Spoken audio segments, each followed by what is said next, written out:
give myself away. Bonjour, bien-aimés chers frères et sœurs, restez bénis au nom du Seigneur Jésus-Christ.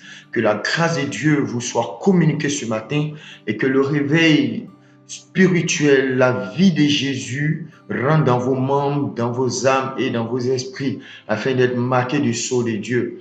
En parlant de sceau, en parlant des marques, aujourd'hui nous allons toucher ce domaine-là, parler du signe et du sceau qui montre que nous sommes chrétiens.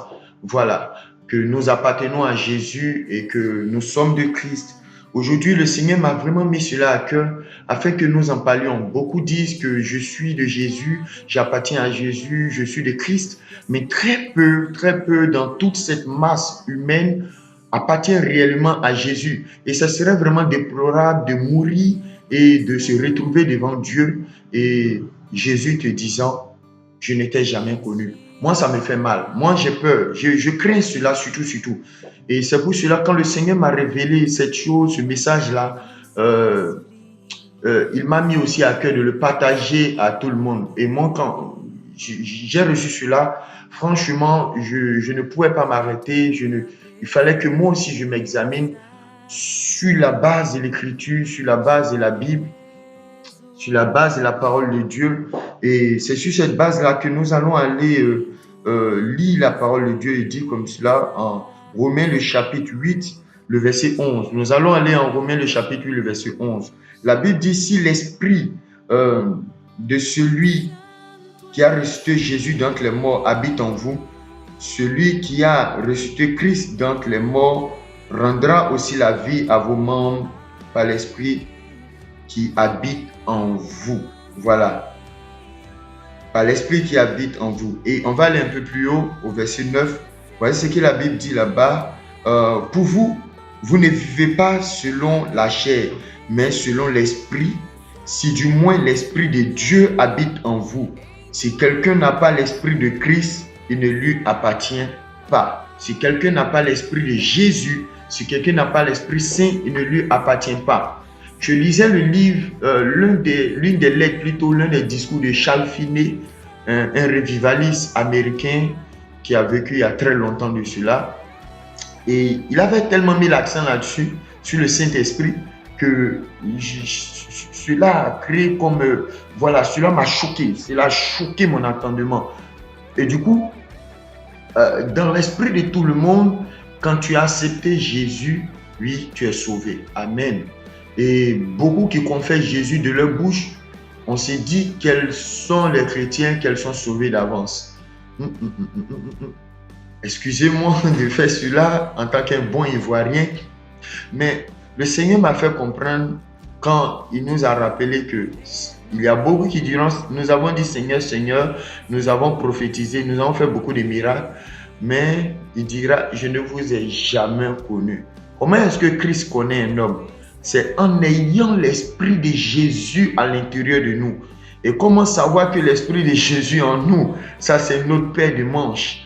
Et chers frères et sœurs, on doit vraiment revenir à la parole de Dieu. Tu sais, tu n'as pas l'esprit de Jésus parce que tu prophétises. Tu n'as pas l'esprit de Jésus parce que tu parles la langue. Tu n'as pas l'esprit de Jésus parce que tu as des révélations, tu manifestes un don de guérison des maladies. Ce n'est pas parce que tu as l'esprit de Jésus que tu as tout cela. La Bible dit qu'on reconnaît un arbre par le fruit. On reconnaît un arbre par le fruit. Vous savez, dans l'esprit du mal, comme dans l'esprit du bien, qui est l'esprit de Dieu, il y a des miracles qui s'opèrent. Ce n'est pas par le miracle qu'on reconnaît que tu es de Jésus, mais par une chose qui est très importante. Et où trouver cette chose-là, c'est simplement dans le livre de Galates, le chapitre 5, Galates le chapitre 5, le verset 22. Galates le chapitre 5, le verset 22. Voici ce que la Bible dit. Mais le fruit de l'esprit, le fruit de l'esprit. Et Jésus avait raison quand il disait, on reconnaît un arbre par le fruit qu'il produit. On reconnaît un arbre par le fruit qu'il produit. Tu sauras si le Saint-Esprit en toi en examinant cette parole de Dieu. Galates le chapitre 5, le verset 22.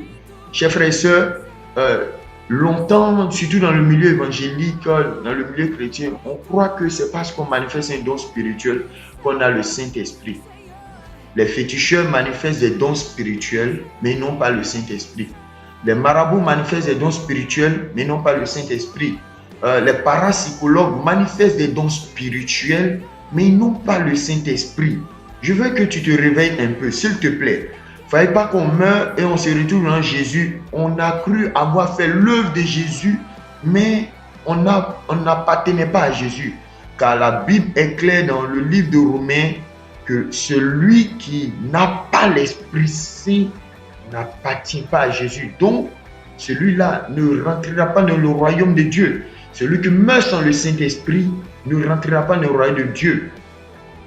Je me souviens que dans le livre des Actes, il y a des personnes qui ont été baptisées à nouveau parce que Paul leur avait posé la question, avez-vous reçu le baptême du Saint-Esprit?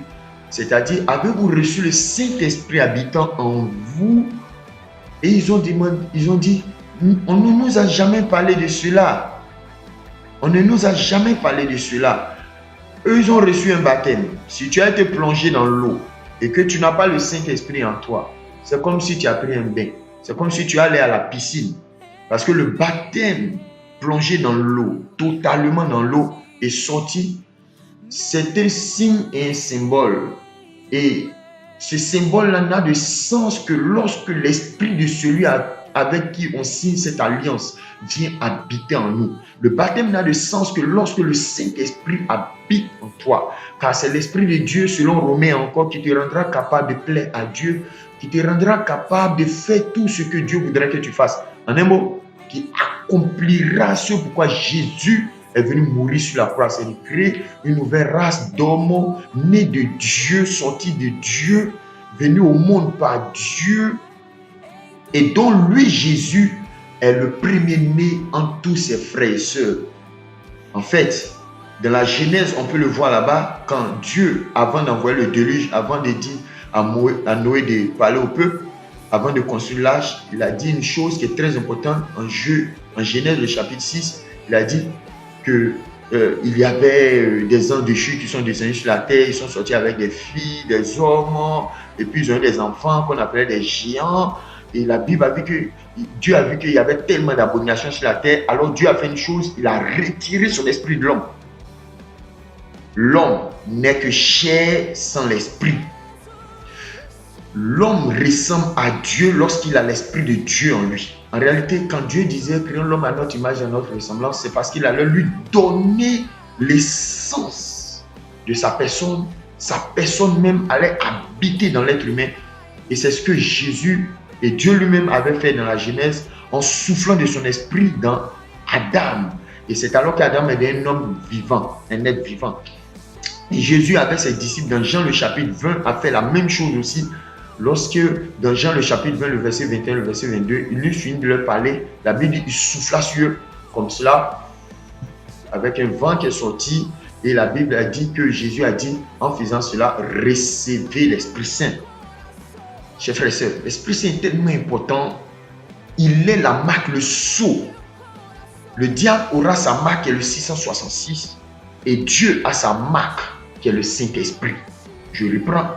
Le diable a sa marque qui est le 666. Dieu a sa marque qui est le Saint-Esprit. C'est le Saint-Esprit qui habite un homme qui dit que cet homme appartient à Jésus. Et la Bible, voici comment tu sauras que tu as le Saint-Esprit en toi. Je reviens en Galates, le chapitre 5, le verset 22. Voici ce que la Bible dit. Mais le fruit de l'Esprit, c'est l'amour. Le fruit de l'Esprit englobe des éléments dont le premier élément est l'amour. Mais le fruit de l'Esprit, c'est l'amour. Deuxième, la joie. Troisième, la paix. Quatrième, la patience. Cinquième, la bonté. Sixième, la bénignité. Septième, la fidélité. Huitième, la douceur. Neuvième, la tempérance. Ces 9 choses regroupées forment le fruit du Saint-Esprit.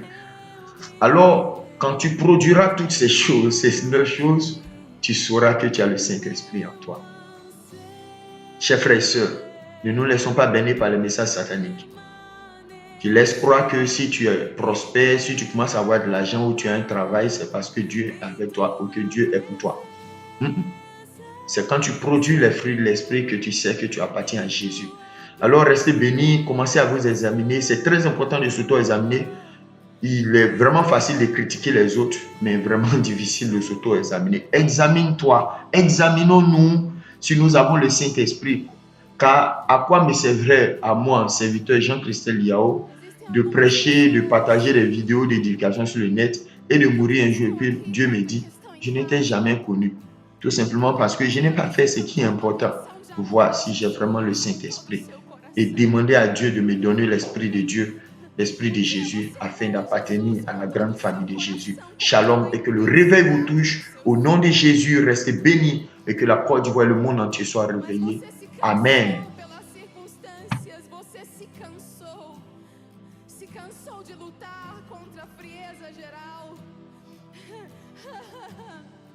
Mas o Espírito Santo de Deus quer queimar o seu coração novamente e te trazer uma nova canção.